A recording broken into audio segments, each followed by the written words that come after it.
E aí, pessoal, como vai? Tanto tempo que a gente não passa por aqui, né? Bom, vocês viram o comentário que chegou no nosso vídeo? Como vocês podem acreditar num livro que começa com uma cobra falante e termina com um dragão? Bom, isso é um comentário bem provocador, mas também bem-vindo. É sempre bom a gente ter a oportunidade de explicar para as pessoas um erro que é muito comum. De fato, era uma cobra, era um dragão, enfim, acho que a gente pode trocar uma ideia sobre isso, entender um pouco melhor como que foi escrita a Bíblia, quais são os livros que tem, que tipo de literatura existe ali. Então, vale o comentário e vale uma reflexão catequética para a gente levar a palavra de Deus para tudo quanto é canto. Mas é uma ótima provocação essa do nosso colega nos comentários, né? De fato, pessoal, a Bíblia tem serpente, tem dragão, mas também tem anjos, reis, profetas e até pescadores teimosos, né? O que muita gente não percebe, e isso acaba atrapalhando muita experiência de ler a Bíblia, é que existem vários estilos literários ali diferentes entre si. A gente está tratando de uma coletânea de livros, 73 livros, num conjunto maior, que é a Bíblia. Quando a Bíblia usa imagens como a serpente ou o dragão, muitas vezes ela usa essa imagem para simbolizar de uma forma mais ilustrativa algo espiritual e talvez seja mais profundo. Por exemplo, a serpente no Jardim do Éden simboliza uma astúcia, uma malícia ali por trás. O dragão no Apocalipse simboliza uma maldade já evoluída, como talvez a serpente evoluindo se torne um dragão. Também o mal, lá do princípio de querer ser como Deus, evoluindo, se torna toda aquela maldade que a gente vê, todo aquele coração endurecido que nós vemos na leitura de Apocalipse. A narrativa bíblica, ela não é uma fantasia, ela é uma representação simbólica de verdades que nós temos na realidade humana. Ela começa mostrando como a maldade entrou no mundo, com o símbolo da serpente, e termina mostrando como esse mal, por mais terrível e gigantesco que ele pareça, na simbologia do dragão, ele será derrotado no final das contas. Portanto, cobrar realismo científico de um texto poético ou simbólico é como tentar medir a temperatura usando uma régua. Não faz sentido, o instrumento é errado.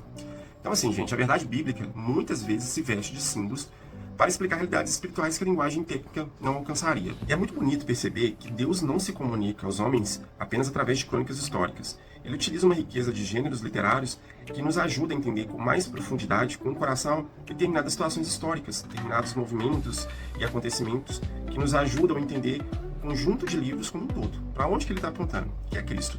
Então a gente está tratando aqui de poesias, de cânticos, códigos de lei, parábolas, sabedorias e também a própria linguagem apocalíptica que foi citado aí pelo nosso amigo no comentário. E vale uma ressalva, tá, pessoal? Essa linguagem apocalíptica e alguns textos bíblicos, eles já trazem uma determinada chave que nos ajuda a entender o que ele quer dizer. Então também não são uma linguagem solta que você fica sem saber por que ele está pondo aquilo ali. Muitos desses autores, desses textos, têm essa chave que nos ajuda a interpretar o que o autor quis dizer com aquela linguagem. A chave de entendimento disso tudo é o meio da história, é tudo que acontece ali. Na verdade, isso não é uma narrativa de seres mitológicos, de monstros. É uma narrativa de como Deus escolheu salvar a humanidade, por mais que ela o tenha ofendido de diversas formas. O livro começa no Jardim do Éden, onde o homem se perde, e ele termina na Nova Jerusalém, onde o homem é reencontrado e salvo. Entre a serpente e o dragão, existe o Cordeiro de Deus, o leão da tribo de Judá. É ele quem esmaga a cabeça da serpente e vence o dragão. A mensagem central da Bíblia não é medo ou magia, mas é a redenção traga por Cristo Jesus. Muitos céticos, eles acabam travando na leitura bíblica, porque imaginariam eles que Deus deveria ter ditado toda a Bíblia, palavra por palavra, anulando toda a personalidade dos autores, todo o contexto histórico, enfim. A fé católica, pessoal, ela nos ensina algo muito mais bonito, que é a inspiração do Espírito Santo para estes autores. Deus iluminou a inteligência e o coração desses autores sagrados, mas eles escreveram com as ferramentas culturais, o vocabulário e a visão do mundo que eles tinham na época deles. Então é natural que o texto traga essas marcas, que são marcas do contexto histórico que eles viviam. E é muito bonito perceber isso, que é o encontro do divino com o humano. Deus, ele acaba agindo como um pai pedagogo, assim. Ele se abaixa para falar na linguagem dos seus filhos. Para quem tem filho aí, sabe que a gente, quando vai conversar com eles, a gente acaba baixando, usando os mesmos vocabulários que eles utilizam para que ele nos compreenda melhor. É uma forma carinhosa, né, de a gente ter uma comunicação, ter um diálogo com os nossos filhos. Então, Deus age da mesma forma e nos ajuda a entender melhor o que Ele quer nos passar. Então, pessoal, só para a gente concluir, ler a Bíblia exige contexto. Exige a gente saber o contexto que aquilo foi escrito. Um texto fora de contexto vira pretexto para qualquer coisa, para defender ou atacar pontos de vista. Então, a gente tem que sempre ler a Bíblia com auxílio de algo que nos ajude a interpretar o que está sendo dito. No caso da Igreja Católica, a gente tem o magistério da Igreja que nos ajuda a ver com essa visão, tanto a Sagrada Escritura quanto a tradição que foi nos dada pelos apóstolos. Tá?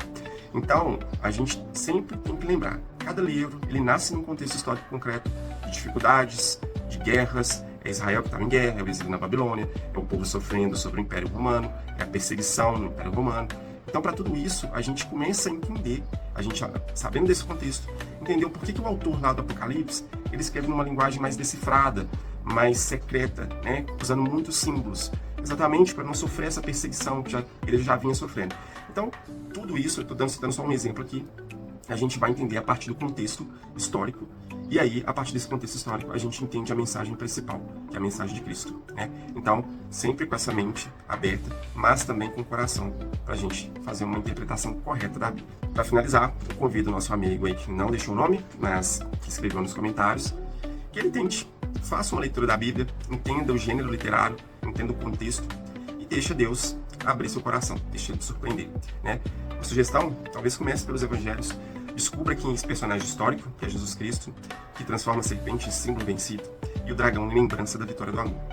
A Bíblia é o livro onde Deus fala com o coração humano. Pode ter serpente e dragão, sim, mas o protagonista é o amor que nunca desiste de nós. Vale a pena, depois você deixa os comentários, lê pelo menos um livro da Bíblia, acho que você vai gostar. Também é importante ressaltar que nem sempre essas descrições bíblicas, por mais talvez fantasiosas que pareçam, são de fato fantasiosas simplesmente porque nós não vemos coisas semelhantes no dia a dia. Por exemplo, a abertura do Mar Vermelho.